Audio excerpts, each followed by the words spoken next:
Όχ, και τώρα τι κάνω? Ο διαιτολόγος μου είπε 30 γραμμάρια.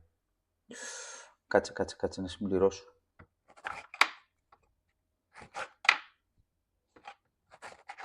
Μπα, πολύ θα είναι. Τέλεια. Αυτό θα φάω. Αυτό είναι πολύ. Και τώρα τι πρέπει να κάνω? Θα πετάξω.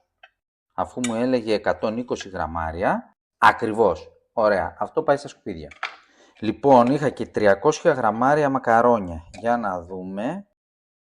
Όχι. Μόλις 289. Και τώρα τι θα κάνω? Δεν έχω υπόλοιπο. Θα μείνω νηστικός, θα φάω λιγότερο. Και πώς θα ακολουθήσω ακριβώς το πρόγραμμα? Αυτά παθαίνεις όταν έχεις αιμονή να ζυγίζεις την τροφή σου και να μετράς τα γραμμάρια. Ναι, για μας τους διαιτολόγους είναι πολύ εύκολο να βγάζουμε μία διατροφή σε γραμμάρια. Το ζήτημα δεν είναι να είναι εύκολο για μας, αλλά να είναι εύκολο το πρόγραμμα στην εφαρμογή από αυτόν στον οποίο αναφέρεται. Ο μέσος άνθρωπος πρέπει να μάθει να σταματάει εκεί που χορταίνει και όχι εκεί που του ορίζει ο διαιτολόγος τόσα γραμμάρια. Έχεις δει κανέναν να ζυγίζει την τροφή του σε κάποιο μπουφέ ή σε ένα εστιατόριο? Πόσο λογικό σου φαίνεται?